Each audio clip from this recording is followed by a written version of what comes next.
It's not that women don't want to be involved. It's not that we don't want to be participating in being involved in technology. It's more like we feel that it's not our space. That people don't look like us. People are not interested in the same things we are.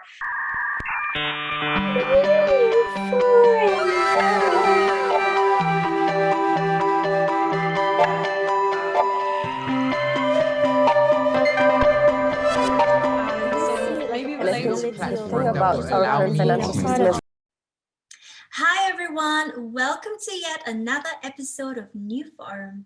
NewForum is powered by Newcorn Foundation, focused on fostering the expansion of decentralized social applications, also known as Social 3.0, by forming an ecosystem and a community of visionaries, creators, and investors to spark conversations on the topics of crypto, the metaverse, NFT, and everything Web3. And as usual, we're always excited to bring you brilliant and inspiring guests on our podcast. And today we are with Juliette Chevalier, a software engineer who is working for Aragon. She's also the co-founder of Search Woman, a female-led organization educating and securing women's place in Web3. We're going to talk with Juliette about women entering Web3 space, managing communities and DAOs, and jumping from Web2 to Web3. Hey, Juliette, we're super happy to have you on today. Oh, hey, team. Excited to be here. First of all, how are you doing today? And I'm wondering, how did you get your foot into the Web3 space? Oh, yes. So I'm doing very well. Thank you for asking, especially it's Friday, so good vibes all around. So I guess my story started really when I graduated from university, from a political science, international relations major, which is, I guess, not traditionally how people come into blockchain. But I started working in the government, representing the government of Panama. And I quickly started noticing that there was a lot of problems that we weren't solving, not because we didn't have the financial setup, the resources, the energy, or the talent, but really because of processes. And that's how I started diving deeper into technology, what makes processes more transparent, more effective, more efficient. And it was through that rabbit hole that I started coming into blockchain. Blockchain is a way to integrate it within our traditional governmental structures. Its influence in keeping things more transparent, being able to hold people accountable. And that eventually led me to quitting my job, moving to Berlin, doing a coding bootcamp there, and then eventually sort of transitioning my entire career into being a software engineer, where I've been working in Web2 for most of it, and then just recently transitioned full-time as a Web3 dev. Wow, I would have thought, that you would have had the huge background with the technical knowledge, but it's so cool to have someone on and hear your story that you switched and that you just went for it. I think that's really amazing. Thank you. Appreciate that.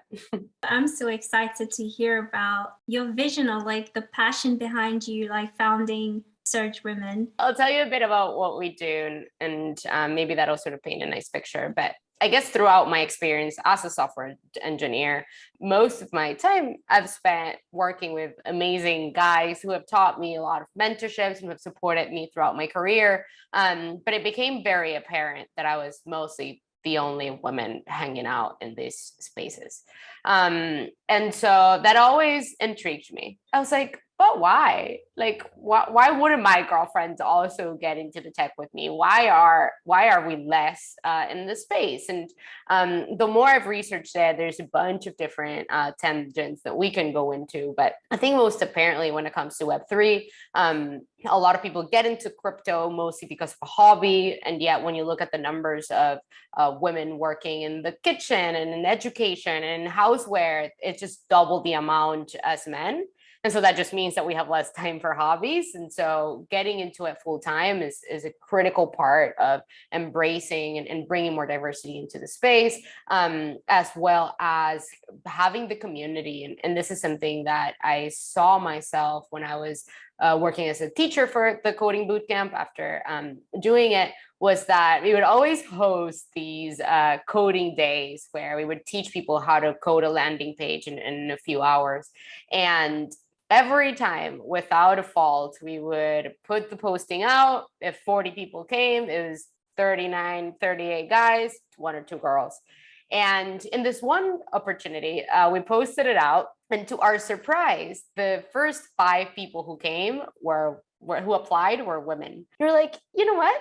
Let's do a little experiment. Let's change the branding rather than it being just a coding day. Let's make it a women's coding day. And let's see what happens. And just by changing that, we saw 45 people came, out of which 44 were women. One of them was a guy. And that was a huge enlightening moment for me, because that meant that, like, it's not that women don't want to be involved. It's not that we don't want to be participating in being involved in technology. It's more like we feel that it's not our space. The people don't look like us. People are not interested in the same things we are. And so that's when it became really apparent that building a community of women involved and wanting to learn together and collaborate with each other and empowering one another was a key part of making sure that we're bringing more women into the technical space. And so that's one of the main reasons how Surge Women came about. My co-founder and I met in an online crypto course, which is hilarious, thinking that, like, you know, what we've built together now, only knowing about each other online. But we worked together just at first, like setting up the Discord, setting up a website. And so now if you take a look at the project, we're essentially focusing on the vertical points of every step of the way in which women are coming into the space. So, and initially just like education, be it content that's synchronous or asynchronous, articles, interactive quizzes, Twitter spaces, IRL events, etc. Then you're like, all right, this is interesting, but there's still some gaps in my mind that I haven't been able to like quite fit.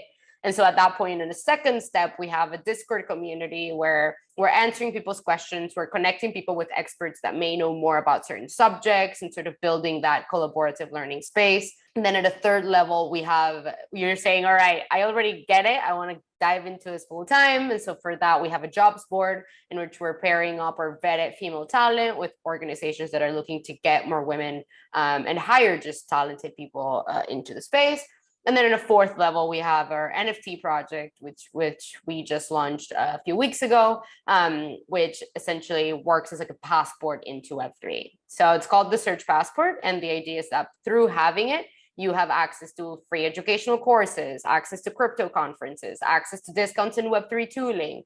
And it should serve as like an extra foot that's guiding you through crypto and Web3 in general, to make sure that women are giving opportunities to keep rising as well within the space. Wow, that sounds fantastic. As you were like going through the list 1, 2, 3 to 4, I was like, oh, where does the DAO come in? Are you guys like thinking about having a DAO? Do you have one already? Like, how is that working for you? So I see DAO as a DAO is containing 3 main pillars. On one end, it's the community, and the community is, of course, the center for all, the core. It's where the contributors are coming on and coming up with ideas and initiatives to work on together. Then on a second front, because those initiatives take time and resources, then we need a treasury. And that's the second pillar of any DAO, which is holding the funds and managing sort of the assets and the tokens that organization holds. And then because we are managing assets, then we need a governance layer that is working where the community is setting up how to use those assets and which projects to fund or not. I would say on our front, we're acting as a DAO in some ways and not so much in others, mostly because up until the NFT drop, we haven't had a token. And so firstly, we have a very strong community, which I think prides ourselves in strong initiatives, cool work together, and a lot of engaging things going on most of the times. Then on a second front, especially now we launched the NFT project, we've also been working on grants. So we have a treasury that is completely open that anyone can see and sort of map out where we're investing and where not. And a lot of it comes from the conversations and the initiatives that are being put within the Discord itself. And then on a third level, that governance front is the one that we've been doing so far the most organic. So we didn't have a token. It was hard to have people vote. And so it's been more over either the core team collaborating with the contributors and the people from the community, and making sure that, especially pre-NFT sale, when most of the funds were merely grants that we were getting from projects who were believing in our vision, it was very hard to dissect priorities. And so it did require a hard job of the core team in establishing sort of the vision that we wanted to go towards, especially to make sure that NFT project was a success. And so I think now we are starting to experiment with some voting. For example, last week we put out a proposal to see where Surge would donate a certain amount of ETH. So trying to give back to these organizations that are empowering women around the world. And it was cool to see, people come up with their NFTs and voting. We didn't weight it. So if you had 12, you could vote 6 here, 4 there, and map out, which organizations for which causes we're making people sort of be more passionate about. And that's stuff that we want to keep doing for sure. It's just as we're flowing and seeing what initiatives come up, trying to come up with proposals where any Surge token holder can vote. Wow, I'm super impressed. You already figured out your structure. And usually when we hear from DAOs, they say it's like sometimes quite of a rough journey. How was the experience for you, like building this community and figuring this out? Because I feel like building a DAO, we are super new to this, and hearing the experiences, I always think it's fascinating how people manage this. So I want to know your experience with it. Yeah, no, it's definitely hard. And I think especially sort of the transition into becoming a DAO is still something that no one has quite figured out. Say if you start as a DAO too early, then it's harder to rally people behind a same mission. Whereas if you work on the stronger the mission earlier on and then start transitioning into a DAO, you sort of self-filter the people who already believe in what you're building and have that be the community that's created. And so the hardship there is that, and then you already have some patterns in place within the organization, and then you need to decompose and break to allow for the community to permeate and come and collaborate further within these. And so I think for us, we've been operating as a DAO without having the governance layer, and that's sort of been our focus in terms of valuing transparency, valuing community, working with initiatives, and setting up those structures in place, while still sort of making some executive decisions of this is the branding that we're taking, this is the narrative that we're pushing, this is the North mission, the North vision that we want to be working towards. And then now it's a matter of seeing all right, how can we put out more and more proposals? How can we be even more transparent? And making sure that those same values that we had since the beginning are sort of just even more present as we continue building. What do you think is the biggest hinder for women not stepping into these technical roles? Yeah, I see it throughout the lifestyle of the life cycle in general of a woman, right? So we're first growing up, we're babies, and I remember this vividly, but I'd be in Christmas with my cousins, and my cousins were getting cool cars that did a bunch of crazy things and flew around, and I was getting a Barbie. And I was like, I mean, my Barbie's cute, don't get me wrong, I'm very grateful, thanks mom, but it doesn't do much. I can only dress her, give her makeup, do her hair. And I think to some extent, we're starting from that base. And then we start moving up, and then we get to school, and I was never discouraged of taking any mathematical courses. I was never discouraged in telling me that I could not be technical, but also in many ways I enjoyed the logic behind philosophy. I enjoyed reading, I enjoyed writing. And so my teachers, my parents, people who were advising me were all right, you should be a good lawyer. You would be a good political science. You would be a good liberal arts. And that felt right. It's yeah, I do like these things. I'm just going to keep going that way. When realistically looking back, I mean, having good logic, reading and writing are interesting skills for any developer when you're diving deeper into the space. And so interesting, suggestions that we're giving future generations as well.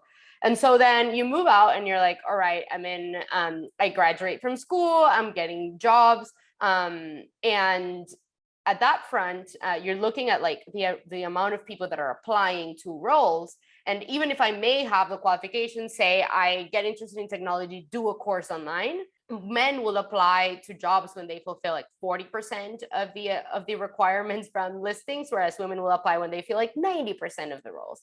And so it's very hard for us to feel that we belong in a space that's asking for so many tools or skill sets that we don't necessarily have.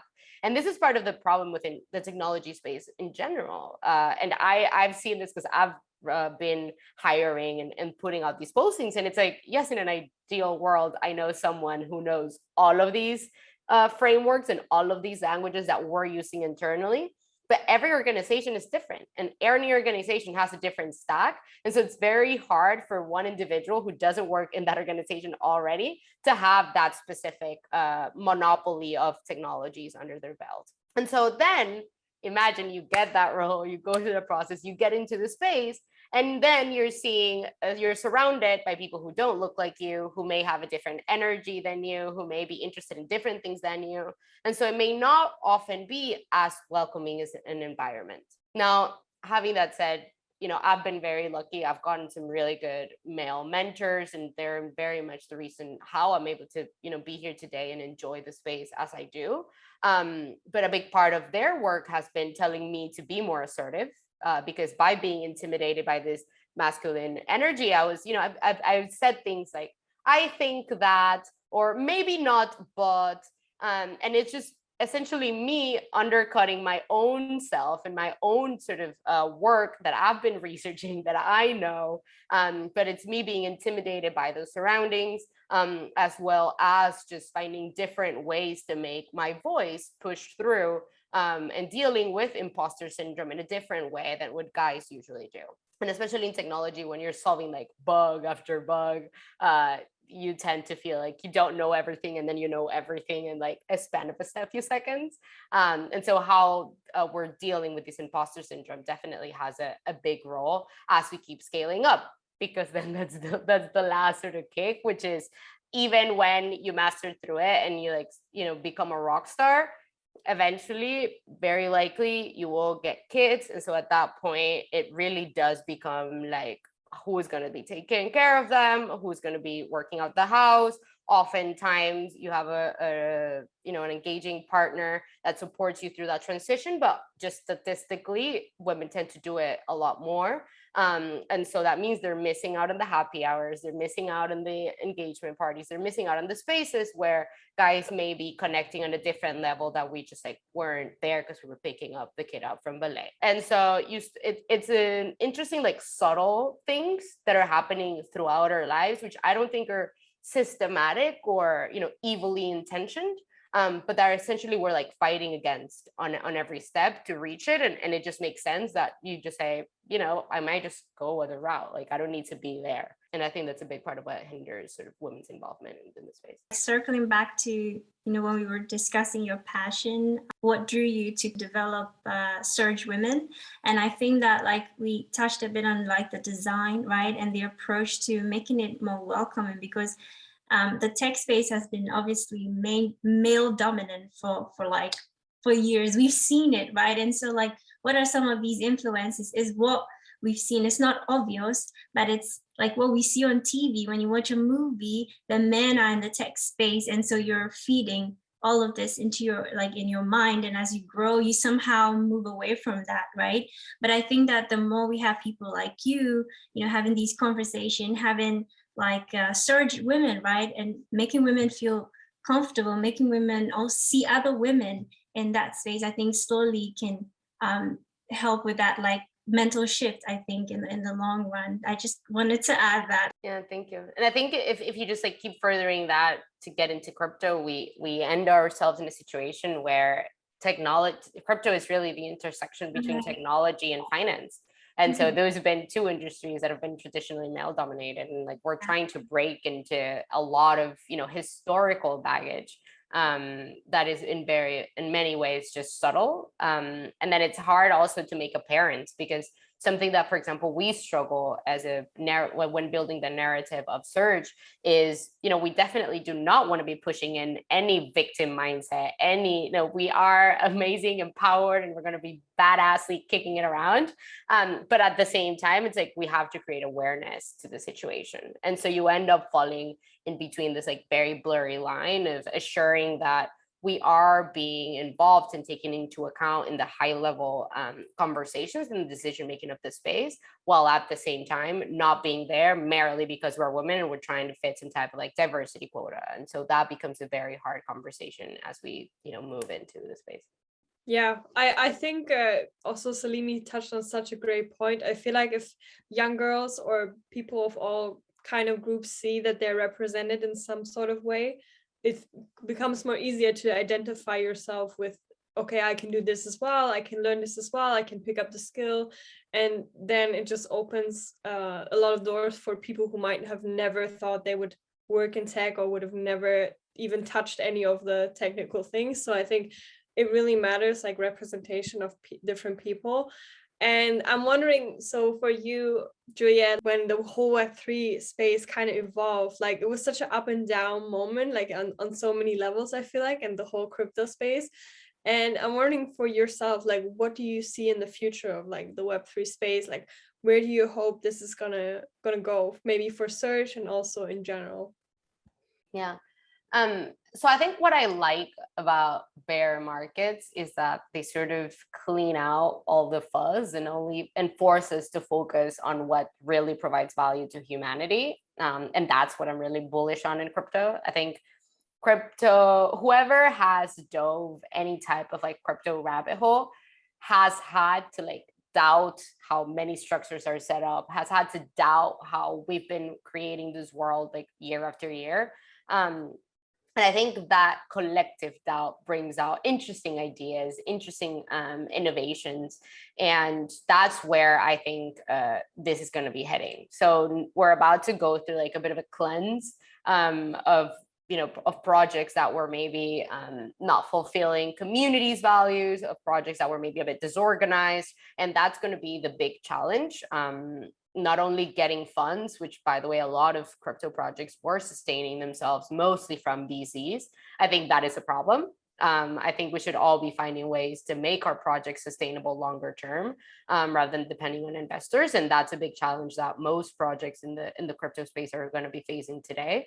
And then in a second level, it's like, all right, how do we make sure that we are aligning incentives in the right way, so we're creating a new world and not simply replicating the same behaviors of the world that we've been living so far, which is where I think DAOs propose such an interesting opportunity, right? When we're putting 3 hats into the same person, so the hat of the investor, the hat of the consumer, and the hat of the contributor in the same human within an organization, that allows for an output that is probably harder to achieve, but more aligned in incentives. And I think that's where we're sort of making a new model that makes the old one obsolete, which is what I hope crypto can bring to the world. We've spoken a lot about women empowerment and how to, I would say, onboard more women into Web3 and in the tech space.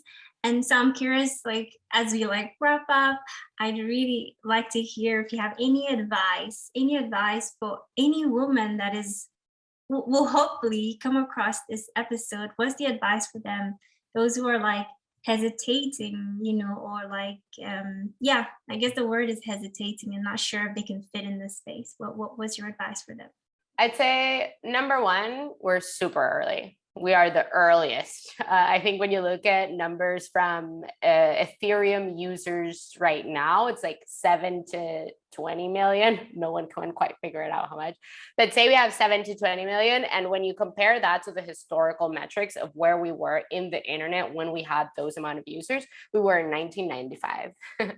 So we are in 1995 when it comes to crypto. We are early. So don't feel like you're left out, not because we've had the ups and downs. There's still a long way to go. Then on the second front, I think what is specifically interesting about the crypto communities is that blockchain forces all of it to be out of the open, which means every transaction that we're doing is out in the open, which means every code that we're writing, every smart contract is out in the open. And this kind of openness creates an open type of culture, which means people are collaborating, people are building together, people are building on top of each other and working in ways to make a partnership to provide even more value to the people that are using their products. And so it really is a different frontier in terms of mindset and in terms of workforce that is actually often more inviting than the traditional workspace that we've been used to. So on a second level, I would say, on a second level, I would say the openness. And thirdly, to connect that, it's like, because that is true, you just have to pick whatever your space is within this madness and you'll find a way throughout. So like diving into don't try to go through like what the hype is currently at or where everyone around you is doing. There is a space in crypto for everyone, not only for the developers. Like crypto projects need marketers, they need designers, they need artists, they need finance people. And so whatever your interests are, there are communities out there that are working in binding those two together. And just getting some skin in the game and getting yourself involved in those communities is really the best way to start asking yourself the right questions, getting to know the right people, and sort of finding your space around this cyber web of Web3 workers. Yes, get in there. It's a fun journey and you're going to have a lot of fun. Thank you so much, Juliette. I think you left it on the perfect note, and I'm wondering where our audience can find you on your social platforms so they can check out everything that you're up to. So Twitter, most certainly. That's my biggest one. It'll be _Juliette CH. So the French way, JULITTECH. And then otherwise my newsletter. So I write a weekly newsletter where I talk about Web3 and a bunch of other crazy things that come out through the week. And so you can get that at like newsletter.juliette.tech. Perfect. Thank you so much, Juliette. I mean, this was really great. I love how you take your time to explain things and you kind of have points. You know, I like your thinking process. I was already like seeing it in words, like on a Medium article and having bulletin points. And thank you so much for your time with us today. Thank you, Joy. And thank you all for being a part of this episode of NewForum. And if you want to get more involved in our community, be sure to follow us on our social platforms. IG's newcoin.nco, and our website is newcoin.org. And you can also join our private Telegram group. We'll have all the links in the description below, and we will see you in the next episode.